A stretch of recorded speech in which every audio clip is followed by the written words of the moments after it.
Cooking with Traj. So I'm going to show you the quickest way to make my famous yellow rice. So first we're going to start off with cutting your green pepper, red pepper, onion. I'm going to show you the proper way to cut it.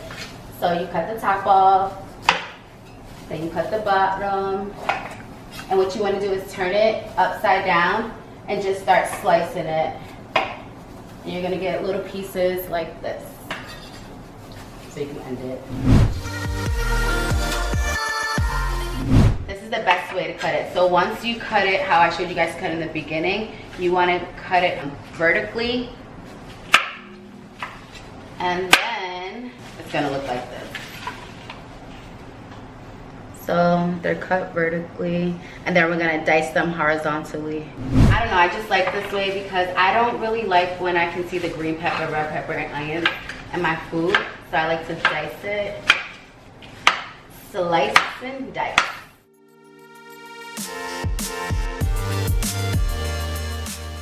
You want to throw it in your pot. You don't want to turn your fire on right away.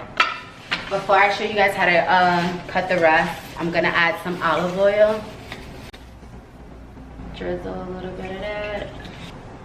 Gonna do the same thing with the green pepper.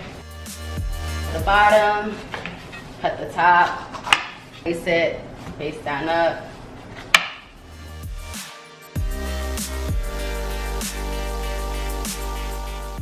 This part we're gonna use, so we're gonna cut it vertical and then horizontal and throw it in the pot.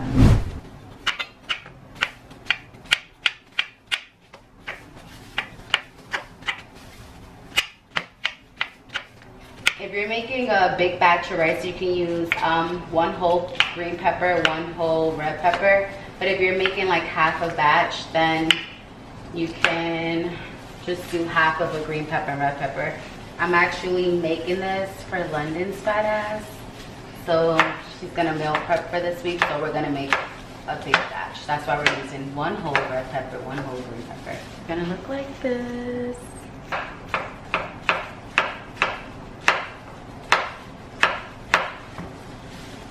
Next, we're gonna cut our onion. You can get a yellow onion. Really, it don't matter what type of onion you use. I know they say like certain onions are for certain foods, but an onion is an onion.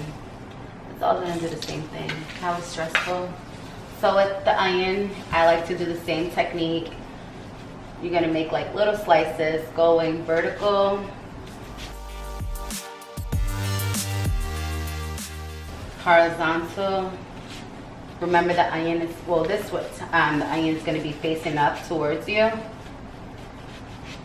And then once you have it cut, I don't know if you guys see, it's like little cubes. So I cut it this way, horizontal, and now I'm gonna face it going this way and chop it up.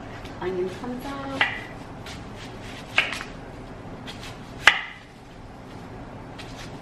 Now we're not going to use the whole onion, we're just going to use half of it. So this is what half looks like. See how they're all like diced up all nicely? That's what you guys want. I'm not a chef, I just know a couple of things in the kitchen.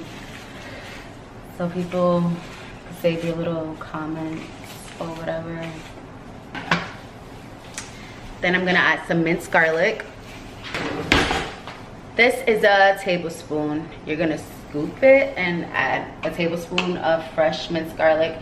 You don't have to buy this one. You can buy the actual garlic clove and use a mincer and use fresh garlic that way. But this is just convenient for me.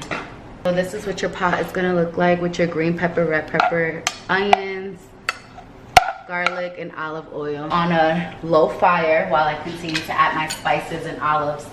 So with the olives, I just usually dump a little bit in there.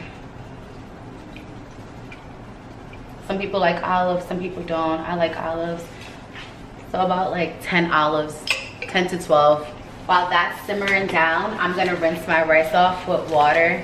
I rinse the rice off to wash the starch off of it. You can take a bowl like this. I'm gonna measure it for you guys today. Usually I don't measure it. So because I'm making about 6 to 8 servings, so I'm probably going to do Let's see how 1 cup looks. I normally don't be measuring shit. Like a good cook, they don't be measuring. They just listen to their soul. Okay, I did 1.5. So I did 1.5 cups of rice. I don't know if you guys can see that. It's kind of 1.5. Okay, maybe 1 3/4. I'm sorry. So yeah, so now I'm gonna rinse it off. This is how the rice looks when it's cloudy and dirty. So you just wanna keep pulling it up until it's like clear. Now that your rice is rinsed off,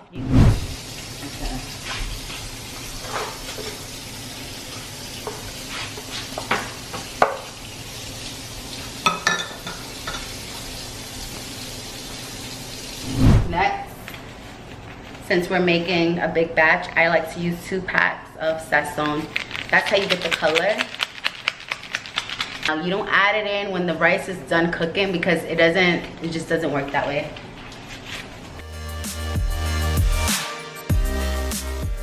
I'm gonna add some tomato sauce. You can use tomato sauce or paste sauce.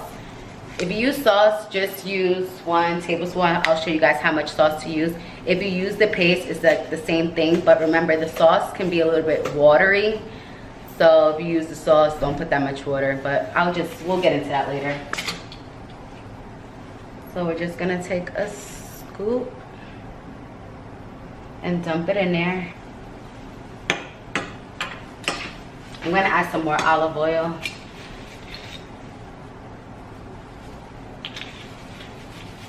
I'm gonna start stirring it around.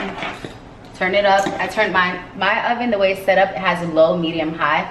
So low would be 2 and 4, medium I guess would be in the middle, and then high would be kind of like 6, 8, I don't know, whatever. Right now I have it on 4.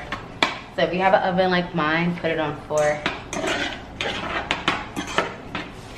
This is what it looks like. Well, the beginning stages. And let that cook down. While that's cooking down, I'm gonna also add, you can use the red beans, the pink beans, or the green ones. I'm gonna drain them. Don't pour the whole thing in there. You have to drain them and rinse them off. That's just gross if you just kind of pour it in there. You don't have to use canned beans. You can use bag beans, but I prefer canned beans because it cooks quicker. I don't have time to like boil hard beans and just do all of that extraness. So this way works best for me and it tastes really good.